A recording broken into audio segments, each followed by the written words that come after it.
que lleva bastantes años trabajando con Groovy Grails y nos va a contar un poco su experiencia en el desarrollo de un plugin, lo que ha sufrido y vamos a ver qué nos cuenta. Muchas gracias.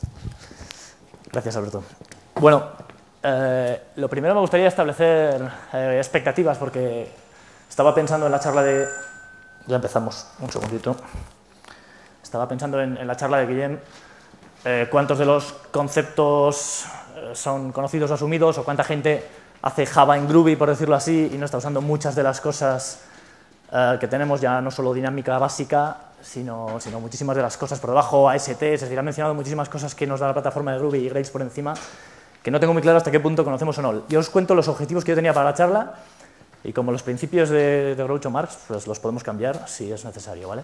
Los objetivos que yo tenía eran usar el plugin de Grails i18n como excusa para hablar de lo que de cosas, digamos, no triviales que podemos hacer con la estructura de plugins de Grails, ¿de acuerdo? Es decir, no quiero hablar del plugin en sí, pero creo que es un buen ejemplo para ver algunas cosas relativamente avanzadas, más allá de tengo un plugin que añade un controller y una clase de dominio y hace un... Entonces, ¿cuánta gente de aquí ha programado algún plugin alguna vez? Por hacerme una composición de valor. Vale. Todo el mundo más o menos controla de Groovy. Sí. Bueno, iremos viendo. Interrumpidme cuando haga falta, ¿vale? La charla es bastante densa en cuanto a que hay bastante código y voy a andar ahí señalando código. Habrá erratas, seguramente, habrá de todo. Yo os pediría que interrumpáis sin ningún problema y no hagamos preguntas al final, porque luego ya correremos si hace falta o ya lo dejaremos a medias. Me interesa más que discutamos un poquito los temas, porque esto igual lo ideal habría sido que pudiera haber sido un taller, pero no había que prepararlo mucho y no había tan poco tiempo, ¿de acuerdo? Entonces, bueno, dicho esto, esos son mis objetivos. La demografía ya la he preguntado un poquito. Entonces, bueno, os voy a contar cómo empezó la necesidad del plugin de internacionalización, ¿no? Al final, tú estás en un proyecto empezando, estás hablando con un cliente y este dice, y por cierto, quiero que este site va a estar en 5 países enseguida, tengo unos planes de internacionalización brutales. Entonces tú le miras así y dices, no, o sea, no lo vas a necesitar, realmente no vamos a preocuparnos por eso ahora, ¿no?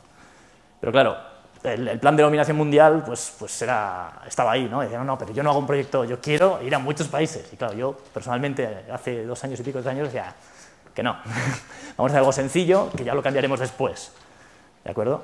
Pero, de todos modos, es muy importante que si dices eso, sepas que la plataforma sobre la que vas a trabajar te va a dar posibilidades de dar ese giro si luego es necesario, ¿vale? Entonces, para nosotros era muy importante estimar un poco qué posibilidades nos daba la plataforma Grails. Era el primer proyecto serio que íbamos a hacer en Grails, ¿vale? Y era muy importante saber por dónde íbamos a salir, si realmente el tío este visionario que estaba aquí sentado con nosotros tenía razón y en un año quería estar en 5 o 6 países. ¿Ahora en cuántos estamos? En 8. 7, 8 y...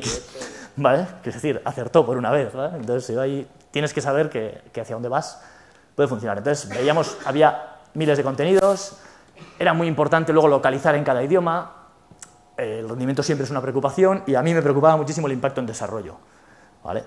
Entonces yo venía de frameworks donde ya había visto sistemas de internacionalización del sistema muy transparentes y sin embargo en Grails solo estaba la localización de textos, los bundles de Java, pero para localizar el dominio no había nada. Es decir, si tú tenías una entidad que resulta que tiene que estar disponible en varios idiomas, nada, háztelo.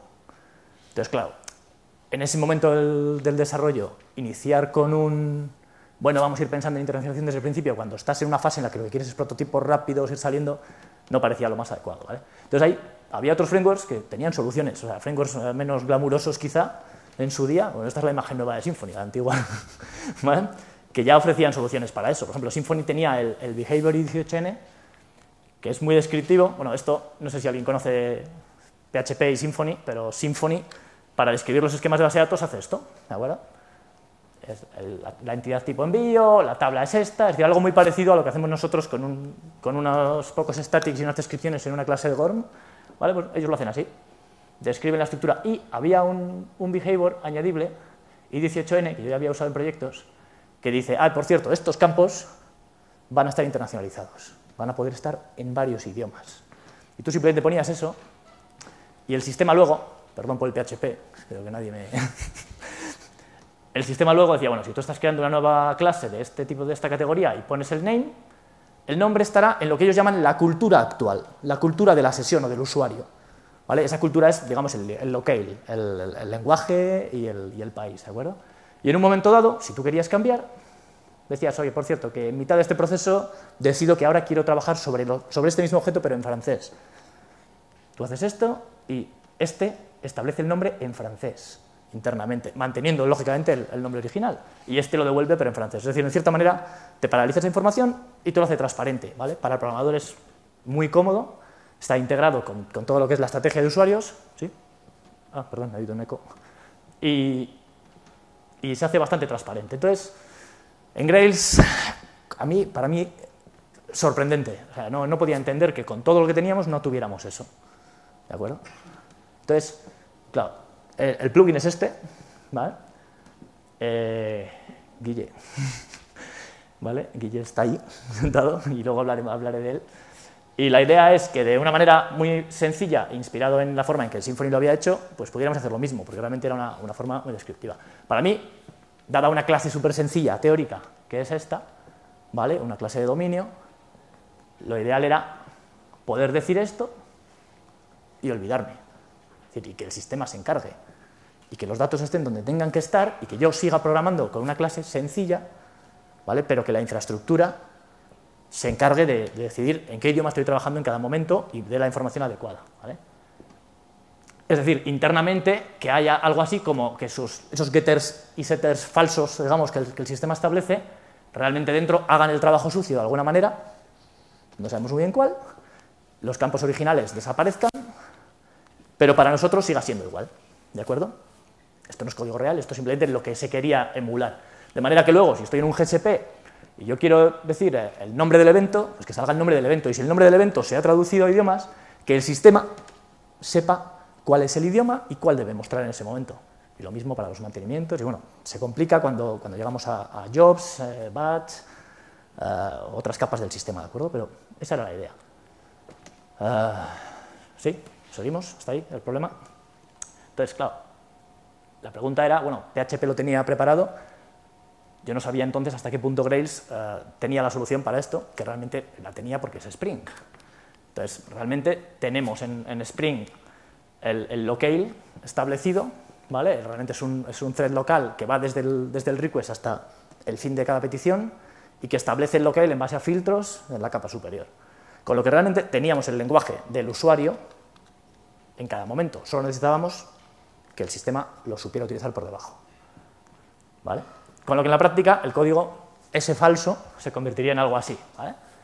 Ahí arriba está el local context holder, que es el LCH, y aquí diríamos, bueno, veamos en qué idioma estamos y devolvamos un campo falso interno que no es nombre, sino nombre en ese locale, o en esa cultura que diría PHP, o en este lenguaje, ¿vale? Bueno, ahí dentro se ha quedado un código pseudo real de la configuración, no importa. ¿Sí? Entonces, claro, la idea era, bueno, realmente podemos picar eso, tampoco pasa nada, ¿no?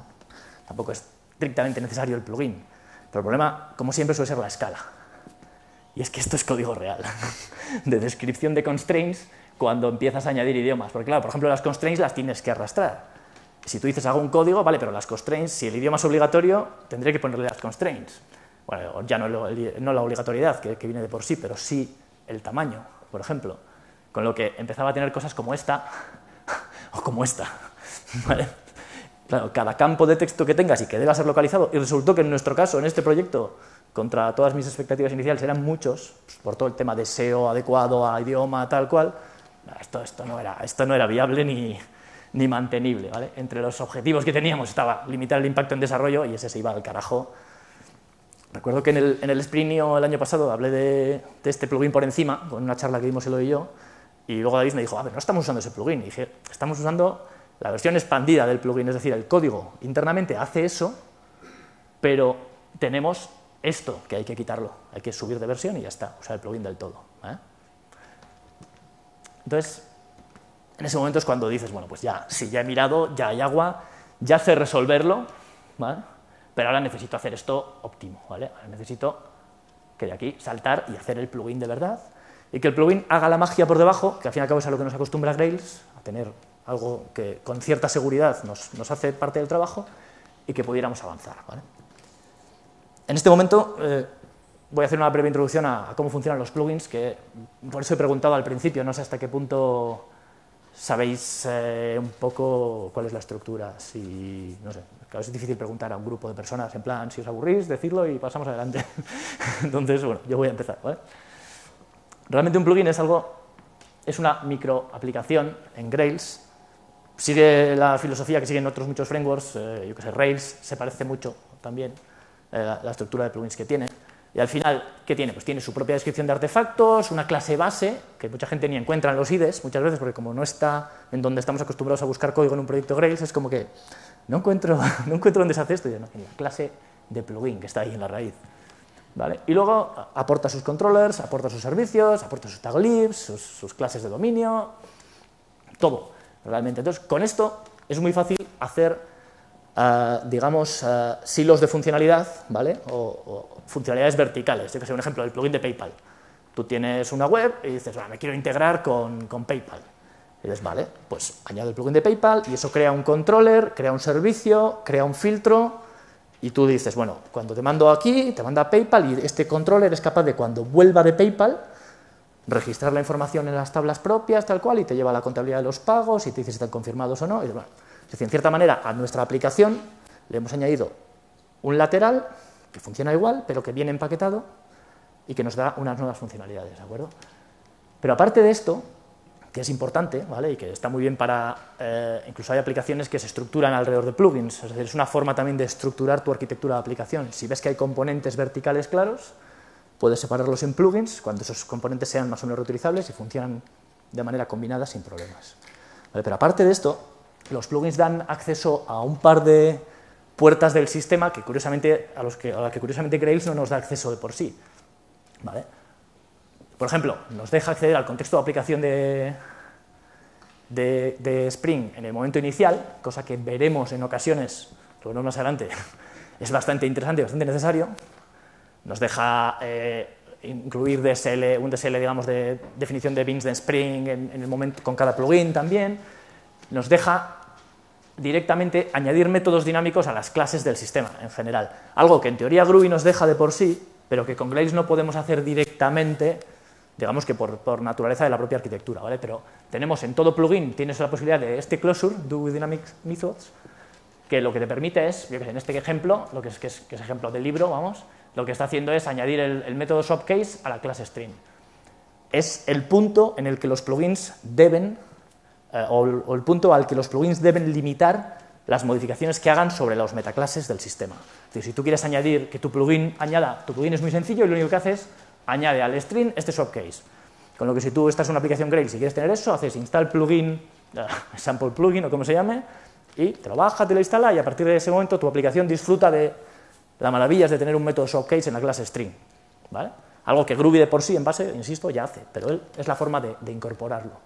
¿De acuerdo? Entonces, claro, con métodos dinámicos, en cierta manera, bueno, no voy a poder volver tan atrás, pero sí, en cierta manera estábamos consiguiendo esto.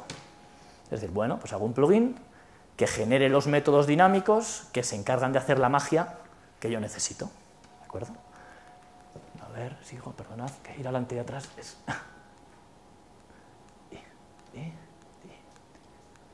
¿Vale? Entonces, estás acolado.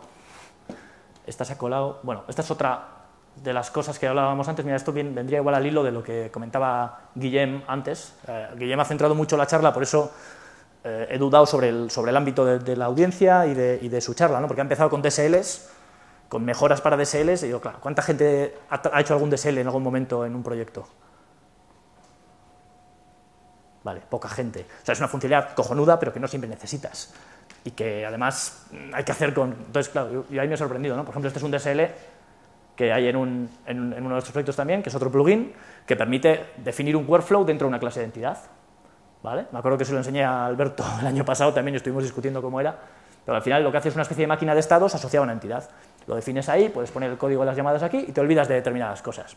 Para otras a veces es peor, ¿vale? Sin más. Entonces iba a eso, pero bueno, es una forma de también generar cosas. Pero voy a volver a lo que era añadir métodos. Entonces, la primera oleada del plugin fue, vamos a hacerlo con métodos dinámicos. Esta es la solución, esto parece perfecto, así que vamos a trabajar en esa forma, ¿vale? Y esto es código real, sin censuras, como prometí, no vale criticar mucho, de la versión 0.4 del plugin, ¿vale? Esto es la versión última antes de Guille, ¿vale? Entonces, este es el método do with dynamic methods, ¿vale? Y realmente lo que hace es, la clave es, mira qué clases de dominio hay en la aplicación, mira si están anotadas de determinada manera, ¿vale? Porque lo que hacemos es las clases que queremos transformar las anotamos con una anotación. Aquí está obteniendo el valor de, a ver si lo veo, tenía que haber puesto otra pantalla aquí, el valor de esta propiedad que determina qué campos deben ser internacionalizados. Dios, adelante y atrás, perdonad. ¿Vale? Y aquí lo que hace es coge, genera un getter y un setter para el campo apropiado. El curry, por ejemplo, lo ha mencionado Guillem, que también he dudado cuánta gente sabe hacer o sabe lo que es un curry de un closure, pero lo voy a intentar explicar rápidamente, ¿vale? Este es el método general del setter, es decir, un setter de nuestro sistema, ¿qué va a hacer? Lo que sea, pero al final, en el fondo, delegar en un setter específico que se llama de otra manera, que es el setter de nombre, pero en español, o en francés, o en italiano, o en lo que sea, y añadirle el valor. Y el field name es el nombre del campo, para no tener que hacer un montón de métodos. Entonces, el curry lo que hace es obtener una versión de este closure en el que field name se ha sustituido en piedra por el nombre del campo, ¿vale? Con lo que en la práctica lo que estoy haciendo aquí es, si el campo se llama nombre, crear un getNombre, y si el campo se llama, bueno, lo mismo, y un setNombre, ¿vale? Que internamente van a hacer el trabajo sucio. ¿Sí? ¿Lo seguimos? Además de eso, aprovechamos para dar un paseo por otras clases del sistema, controllers, servicios, incluso la clase de Bootstrap, y le añadimos otro closure tramposo que tenemos, que es el withLocale. El withLocale permite que cuando tú estás en... Hay un caso muy claro que es, un usuario normalmente está en un idioma y navega en un idioma, entonces las clases de dominio le sirven los contenidos en su idioma y las vistas se ven en su idioma, todo perfecto. Pero tienes un job que lanza mails a los usuarios y tienes usuarios internacionales, con lo que tu job no tiene un idioma de sesión, no hay sesión, no hay usuario, o sea, no hay request en un job. Está trabajando en Quartz por debajo, ¿de acuerdo? Entonces, ¿cómo le mandas a cada usuario las cosas en su idioma? Pues tenemos un closure, ¿vale? Accesible desde distintas clases, que lo que hace es establecer el idioma para ese momento. Con lo que así, dentro de ese closure, tú abres un withLocale y ahí dentro haces tu código, o tu invocación a un servicio, lo que sea, pero ahí dentro se ha transformado el locale al de ese usuario. ¿De acuerdo? Con lo que así, digamos, tus clases siguen siendo válidas, tus clases de dominio siguen funcionando con punto nombre, y en todas las partes del sistema tienes la posibilidad de, sin tocar nada, ¿vale?, seguir adaptándote al idioma apropiado en cada momento. Entonces, bueno, aquí es lo que hemos hecho, ¿vale? Un poquito de magia y añadirlo. Con lo que en la práctica nos queda algo así, como decíamos, que realmente para nosotros como programadores solo es así, ¿vale? Y la magia se produce, ¿vale? Y el sistema funciona, y tenemos una serie de cosas, unas configuraciones y todo bien, ¿de acuerdo? Con lo que habríamos llegado y con lo que para nosotros era, ya está, esto ya funciona, nos hemos quitado esas decenas de miles de líneas de código repetidas que no hacen más que cueste encontrar el código real, ¿vale? Pero luego nos encontramos con los problemas, ¿vale? Y es que realmente los métodos dinámicos demostraron unas ciertas inestabilidades que hay que contar también, ¿vale? Bueno, los métodos dinámicos o nuestro uso de los métodos dinámicos, ahí hay que poner el disclaimer, ¿vale? Bueno, un problema que tenemos y que ya sabíamos que íbamos a tener era el tamaño de los objetos, ¿vale? Es decir, tú está muy bien decir, tengo esto en castellano y en catalán y en euskera, bien, vale, pero como empieces como empezamos nosotros, con 7 y 8 locales y 10 y ahora quieren Rusia, China y tal, dices, uff, es que ya mis objetos van a ser brutales, ya esto no tiene demasiado sentido. Pero no, eso, igual que al principio dijimos, no os preocupéis de los idiomas, ya lo vamos a resolver, también en ese momento sabíamos que iba un momento en el que si realmente llegábamos ahí, esto tampoco iba a escalar. Pero yo insisto en el YAGNI, ¿vale? Yo soy un creyente de You Ain't Gonna Need It. Siempre y cuando sepas que hay agua en la piscina, sepas por qué lo estás haciendo, puedes dejar decisiones para más tarde. Y esta era una que habíamos dejado y que en ese momento todavía no nos preocupaba mucho, pero empezamos a encontrarnos con casos raros. Yo qué sé, publicabas un feed y los 2000 primeros elementos del feed iban perfectamente y el 2003... de repente fallaba porque decía que no existía el método dinámico que habíamos añadido dentro del mismo bucle. Y tú, ¿esto cómo está pasando? Y empezabas a investigar y descubrías que a veces sí, a veces no, dependiendo de la versión de la librería interna de manipulación de bytecode que usara, porque Hibernate hace su propio trabajo de manipulación al darte objetos. Entonces la cosa empezaba a ser muy delicada. Y empezabas a saber que haciéndolo de esta manera todo funcionaba, pero que si no tenías en cuenta determinadas reglas internamente en las queries que hacías, por ejemplo, tirabas una query de Hibernate y claro, Hibernate hace otro trabajo de generación dinámica por debajo. Y al hacer una join L, si tú no lo habías establecido previamente como lazy, porque no querías que fuera lazy, él hacía su trabajo y el proxy que te devolvía, la clase, digamos, que te devolvía, no tenía tus métodos mágicos. Claro, imposible. Es decir, es que no podíamos ponerlo en producción. Es que funcionaba cuando quería. Y era...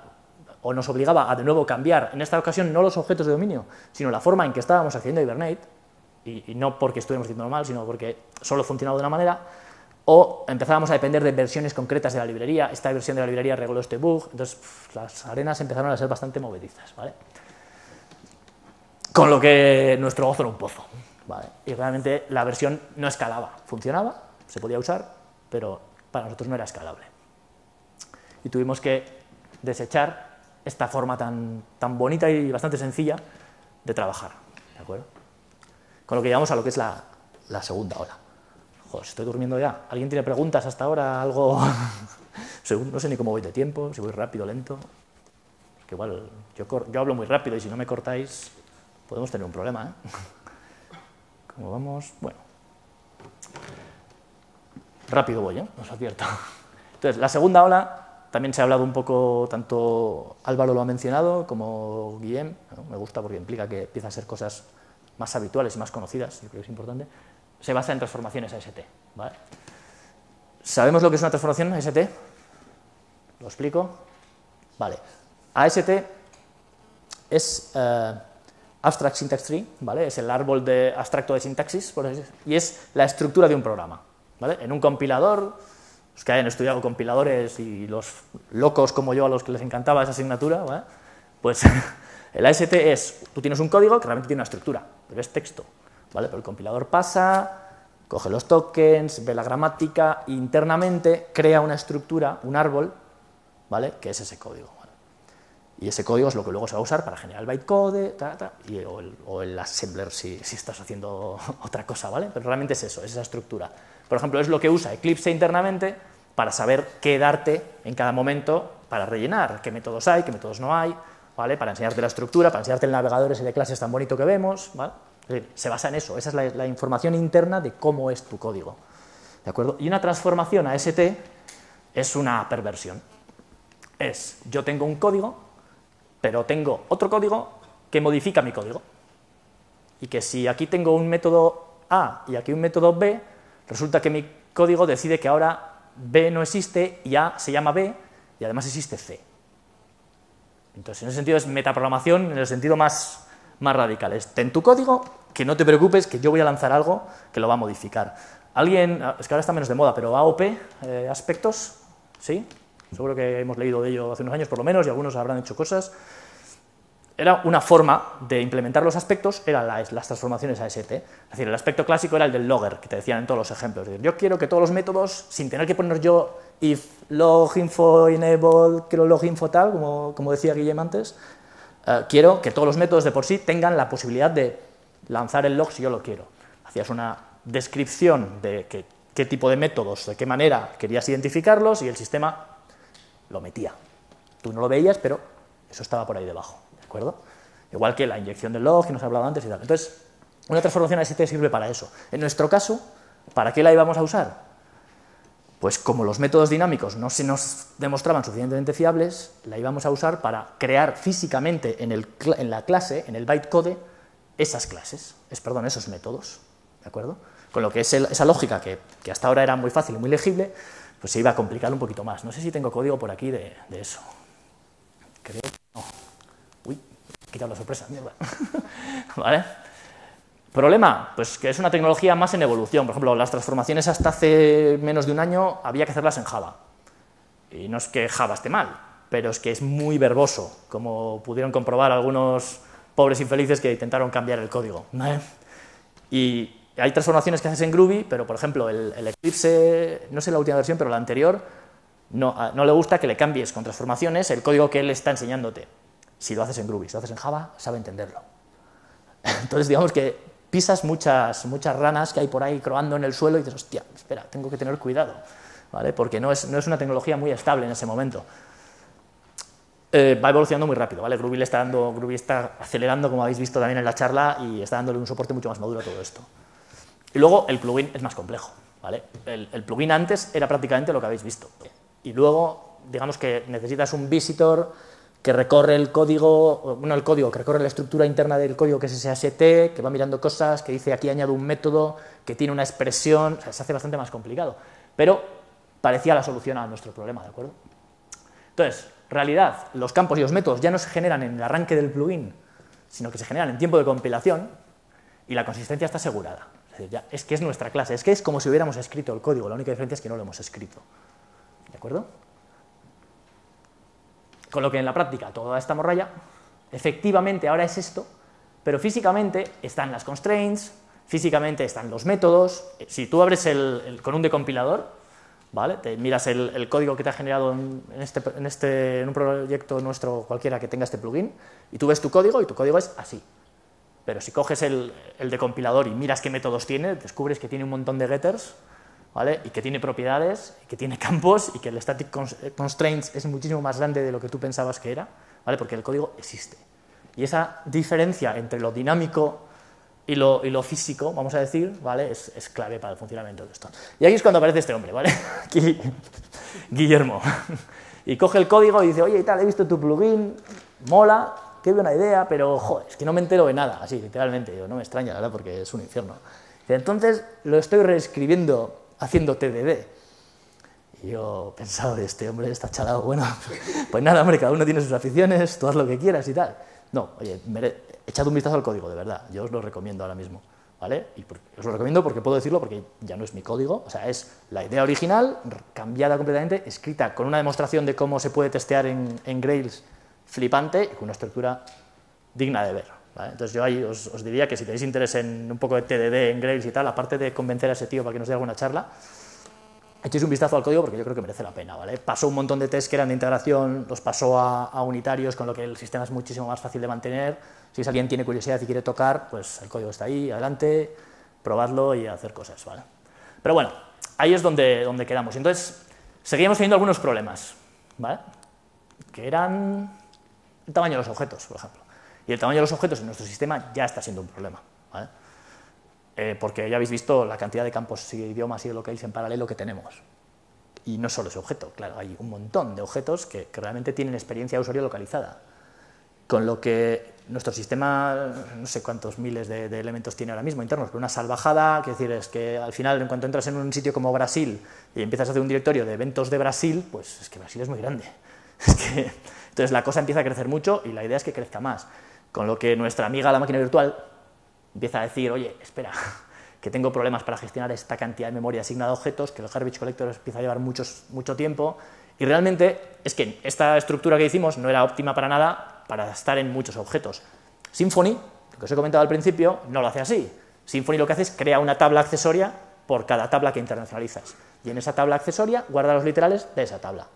Pero nosotros, una vez más, un poco con el YAGNI por bandera, dijimos, bien, por ahora necesitamos funcionar, esto es suficiente, seguimos. Si realmente llegamos a un problema de escala, sabemos por dónde hay que ir, así que lo resolveremos, ¿de acuerdo?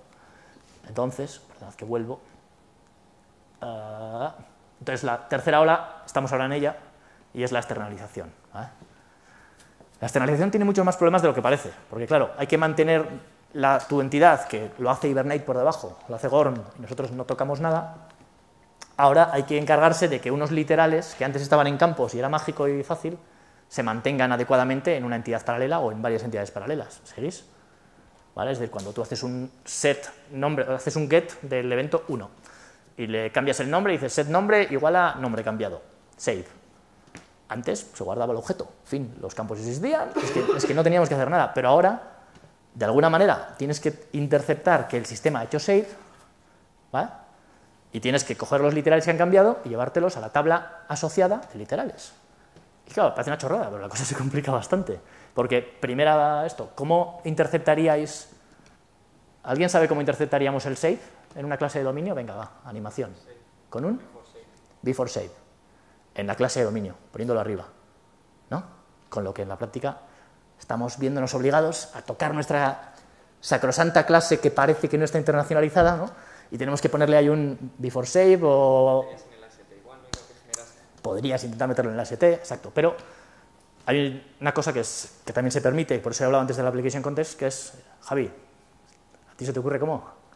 No, Hibernate, listeners, no.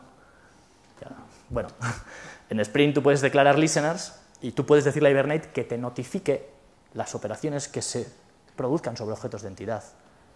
Con lo que hicimos realmente en ese caso, que no sé si está por ahí, es crear un listener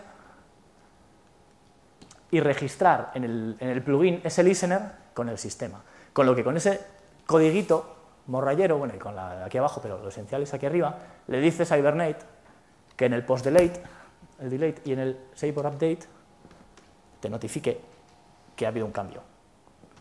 Y entonces tú tienes un listener que cuando le llega esa petición dice, que ha cambiado este objeto, no me interesa, no es de los míos. O espera, sí me interesa. Lo modifico y hago lo que sea, ¿vale? Es una forma, es decir, insisto, no quiero hablar de este plugin, es una forma muy interesante de poder saber cuándo se están produciendo determinadas cosas. Hay un plugin que a mí me gusta mucho y que no tenemos usando ahora porque había unos problemas de compatibilidad con otros, que es uno de auditoría de Grails, no sé si lo conocéis. Pero, ¿qué hace? Te permite decidir que determinadas clases son auditables. ¿Qué significa? Que en la práctica tú puedes, el sistema cada vez que se cambia algo en esa tabla, en esa entidad, lo va guardando en un log y te dice qué cambio se ha producido y qué usuario lo ha hecho. Con lo que y te lo hace transparentemente, ¿vale? Con lo que para determinadas necesidades que tienes a veces de decir, bueno, ¿qué ha pasado aquí? ¿Por qué ha fallado esto? O quién ha cambiado este valor, o a veces incluso para históricos, que muchas aplicaciones te piden, no, necesito saber cada uno de los cambios que se producen y tal, no necesitas codificar eso. Declaras esa clase como auditable y automáticamente se va registrando. Le dices cómo se obtiene el usuario de tu sistema en una configuración con un pequeño closure y es magia, y lo hace. ¿Cómo funciona por dentro? Está interceptando a Hibernate y le está diciendo, de estas clases me avisas. Cuando cambie algo me avisas. Tú haz tu trabajo, pero a mí me mandas un evento, ¿vale? Que yo ya trabajaré por debajo y decidiré si tengo algo que hacer o no, ¿de acuerdo? Entonces es una forma de nuevo, de extender nuestro sistema. Perdón un segundito, que acabo de darme cuenta de una cosa. Y es la batería. Bien, la batería del sistema. Creo que vamos a andar bien. ¿De acuerdo?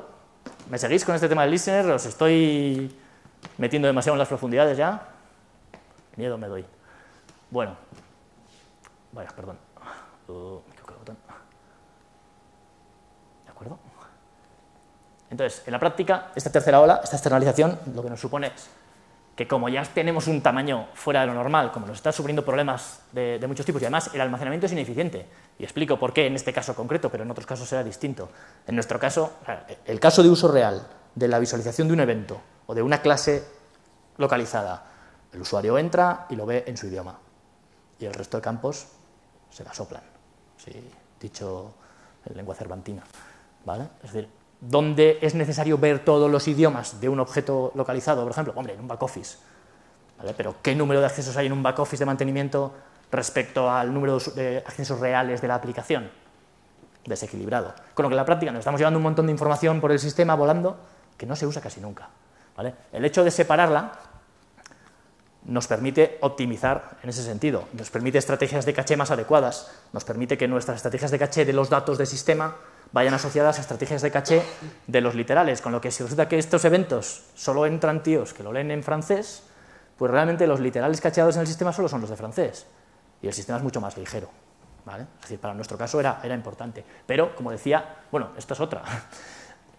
No hay nada peor en la vida que descubrir que has chocado con un límite de base de datos, ¿vale? Porque es como cuando intentabas hacer una Excel, no sé si alguien ha tenido que hacer una Excel de más de 65.000 registros alguna vez, pero a mí me pasó, no se lo deseo a nadie, y cuando descubres que no va más de 65.000 o no iba, que me perdonen si ahora sí lo hace, dices, hostia, ¿y ahora qué hago? O sea, mi vida depende de hacer este Excel, pero tengo más de 65.000 registros.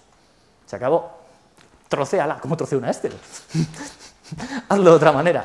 Pues esto es un tema, ¿vale? Nosotros ahí sabíamos que iba a llegar, bueno, realmente yo, insisto, no pensaba que íbamos a llegar a esos límites, pero llegamos. Y eso es bueno, eso es que el negocio funciona, eso es que la aplicación sale, se usa, en más países, es perfecto, ¿vale? Y lo que os comentaba antes, el problema de garbage collection, que ahora mismo se ha convertido en un problema serio para nosotros, ¿vale? Pues tenemos tantos objetos en el sistema y tan grandes que empieza a haber problemas.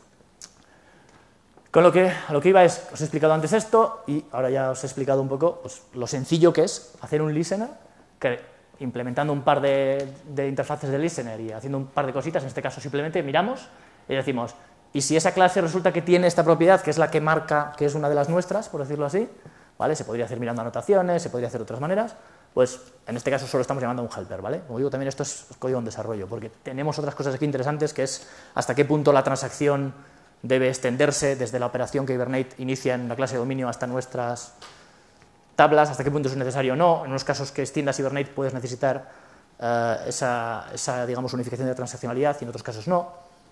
¿Vale? Entonces, sin más, esto es un ejemplo sencillito, hasta ahí. Y, esto es lo que he enseñado antes también, ¿vale? Con lo que en la práctica hemos llegado a este punto, ¿vale? Estamos haciendo esto y la idea, además, es que esto nos permite jugar luego con una serie de posibilidades que estamos barajando en la cabeza, que es un volumen tan masivo de datos que al fin y al cabo son muy poco volátiles, que van creciendo de manera escalada, pero que además incluso tienen patrones de uso muy peculiares en nuestro caso, porque en nuestro caso hay servers localizados, es decir, algunos servidores sirven en unos países, otros, con lo que los patrones de uso de los contenidos son diferentes. En Brasil, lógicamente, se hace más hincapié en contenidos brasileños, aunque hay cruzados, en España más en españoles o europeos. Entonces, la posibilidad de llevar esto hacia un data store externo de manera transparente, de nuevo, para el sistema, el siguiente paso que tenemos planteado es, tenemos una prueba de concepto para hacerlo con Redis. Y decir, bueno, pues los literales ya no están ni en nuestra base de datos GORM, sino que están en un sistema externo. ¿Vale? Ventajas. Bueno, la escalabilidad de Redis es bastante interesante. También quiero ir a la de Mongo para que me convenzan, ¿vale? Veremos, a mí me gusta mucho, una cosa de Redis que me gusta mucho y de otras soluciones también de estas, es que no es máquina virtual Java, con lo que no penalizas a tu máquina virtual y a tus servidores con excesos, que al final hoy por hoy todavía no es una de sus debilidades, ¿vale? Y luego te puede permitir hacer un uso mucho más eficiente de los recursos o cosas como sharding. Sharding, no sé si conocéis, hay varios conceptos de estructura de base de datos, pero por decirlo básicamente, puede ser eso que os comentaba antes, que uno de los servidores de Redis esté devolviendo literales y que devuelva los literales, porque lo hemos configurado así, de Brasil y de toda Latinoamérica, mientras que el otro devuelva los europeos y el otro el de China y Rusia, ¿vale? Con lo que en la práctica la posibilidad de ajuste fino y de decidir, bueno, reparte la carga de esta manera o de esta otra, mejora respecto a tenerlo todo en una base de datos. Y pues eso es lo que hay, más o menos, ¿vale? Al final, ¿qué podemos hacer con un plugin? No sé ya ni cómo vamos de tiempo. La realidad es que podemos hacer de todo, y a mí eso es lo que me gustaría transmitir hoy, es decir, que es muy importante reflexionar cuando estás desarrollando una aplicación ya con un cierto recorrido, o incluso cuando desarrollas varias aplicaciones, ver un poco cuáles son tus costes de desarrollo y hasta qué punto algo técnicamente intenso, pero que es bastante sólido por debajo, puede darte un montón de eficiencia. Para mí es importantísimo poder decir que en este caso concreto la internalización va por debajo. Y ya está. Y no hay cómo. El programador normalmente no tiene que preocuparse, eso es el objetivo. Y ya no hablo de este plugin, que tiene sus defectos, hablo de la filosofía subyacente a todo Grails, en cierta manera, pero que no solo lo han hecho para que nosotros podamos construir sin saber de lo que hay debajo, sino que nos da la posibilidad de a nosotros mismos establecer capas de funcionalidad que podemos reutilizar y que podemos hacer a nuestros equipos mucho más productivos, ¿vale? Esa es la idea. Entonces, resumo. Podemos añadir artefactos, lo que comentaba antes, ¿vale? Es decir, lo que es horizontalmente añadir funcionalidad. Esos componentes se pueden reutilizar. Podemos incluso usarlo desde un punto de vista arquitectónico para decir, no, mira, lo divido en mi plugin de usuarios, que uso para todo, lo divido en mi plugin de pagos y luego aquí meto la lógica. Es decir, me permite pensar de una manera mucho más modular, ¿vale? En ese sentido hay un debate en Grails que no sé hasta qué punto se va a liberar, y en su día hubo con Sprint también, con el tema de OSGI. OSGI hace 2 años estábamos todos calientes y no sé cuál es el estado de OSGI actual, no sé si conocéis. ¿Alguien? ¿No? OSGI, bueno, ¿sí? Dilo. No, digo, si conocéis el... Se supone que la gran mejora es que iban a modularizarlo con OSGI. Y no. No sabía qué pasa. Es verdad, no, tenemos que haberle preguntado a Álvaro. De hecho, nadie lo ha mencionado. Vamos a ir a por Grime luego, vamos ahora a por Grime tuyo. Vale, entonces, luego, el tema de transformar las clases, que a veces es un poco... A veces uno se siente inseguro al principio, ¿no? Esto de que cuando tienes un martillo todo te parecen clavos, también tiene mucho peligro. Antes estábamos viendo la charla de Guillem y veíamos algunas de las incorporaciones al lenguaje y yo decía, qué buena, qué miedo, ¿vale? Porque, claro, el thread interrupt es como meter a nivel de código tan básico, o sea, tan bajo, el hecho de, y si este bucle tarda más de 3 segundos, corta. Bueno, requiere un cambio de concepto en la programación, puede ser muy bueno, pero a veces también dices, como alguien se equivoque con eso, ¿vale? Vamos a tener serios problemas. Pero claro, te da un montón de funcionalidades. Esto es el viejo cuento del cuchillo afilado, ¿no? Con los cuchillos afilados se corta jamón. Pero también, como tengas cuidado, te llevas la mano. Entonces, a mí Groovy me gusta que están metiéndole muchísima potencia en ese sentido, pero que también hay que usarla con mesura, ¿no? Y esto es una de esas cosas. Yo no recomiendo que nadie empiece ahora, pues pluginizo todo lo que hago. Y bueno, hay que ir paso a paso, ¿no? Pero realmente se pueden hacer maravillas y yo creo que es una forma de extender el sistema y además de compartir incluso esas funcionalidades. A mí una cosa que me encanta es poder hacer un plugin y poder decir, úsese, a ver quién lo usa, y si ya encima encuentras a alguien que dice no solo lo uso, sino que lo mejoro, eso es perfecto, ¿vale? Porque estamos mejorando la plataforma realmente. Y eso es lo que hay para mí, ¿vale? Tenemos un montón de magia, un montón de módulos, a veces demasiada, ¿vale? A veces da miedo, pero yo animaría al que no haya mirado los plugins con un poco de seriedad, a que le eche un vistacito poco a poco, ¿vale? Porque hay un montón de material ahí en Groovy de base y en la forma que Grails nos permite hacer las cosas que nos estamos perdiendo, ¿vale? Y que puede mejorar mucho las formas de trabajar.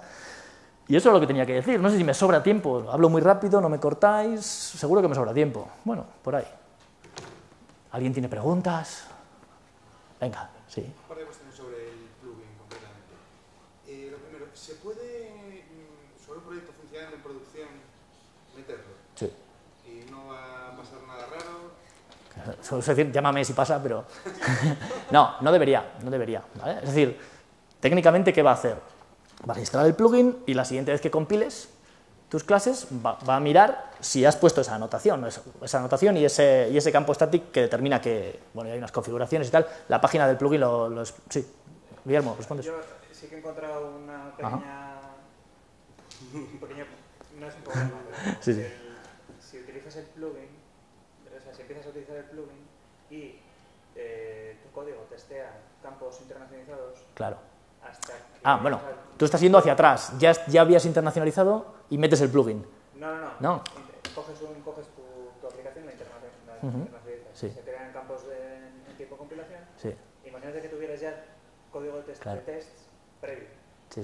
Es posible que no encuentren esos campos hasta, no sé, es una Sí, opción del IDE que sí. tienes que... Bueno, es que con los IDEs he comentado que sí hay problemas, ¿eh? Sí. Estoy a la espera de ver hasta qué punto la versión nueva y la nueva de STS lo hace, pero con los IDEs hay problemas, sí. Yo es que confieso que trabajo con editores de texto casi siempre. Pero si trabajas con STS, se Sí. empieza a quejar de que las transformaciones lo que has dicho. Sí, parece que hay algún tema. No sabemos si pasar las transformaciones de vuelta a Java, que es un poco el coñazo. Con tu idea es cuestión de hacer un clean y un build y empieza, y sigue funcionando. Sí, ese es el tema de trabajar por abajo. Pero en cuanto a lo que es añadir la funcionalidad, tú tienes las clases simple, lo anotas, le dices este campo es internacionalizado, la siguiente vez va a crear la base por debajo y como tu código sigue usando el getter estándar, en principio debería funcionar. ¿Cuándo podría fallar? Cuando en tu estructura no tuvieras el filtro de language puesto de Spring, pero es que yo creo que viene estándar, el default, te va a coger el lenguaje del sistema, eso sí. ¿Vale? Entonces tendrías que configurarlo, la primera vez que lo hicieras seguramente te fallaría y verías que es que está buscando, yo qué sé, el enus porque tu ordenador está o tu servidor está en Yankee. Entonces es que no has configurado que el idioma que quieres usar es este. Pero cosas así, ¿vale? En principio tiene que ser transparente, esa es la idea. Y la segunda pregunta, para la parte del back office, ¿cómo lo resolvéis? Yo tengo que alimentar en un sitio, esto en varios idiomas. Claro, realmente no he enseñado todo el código ni todo el uso en la página... No, ay, perdón, estos botones...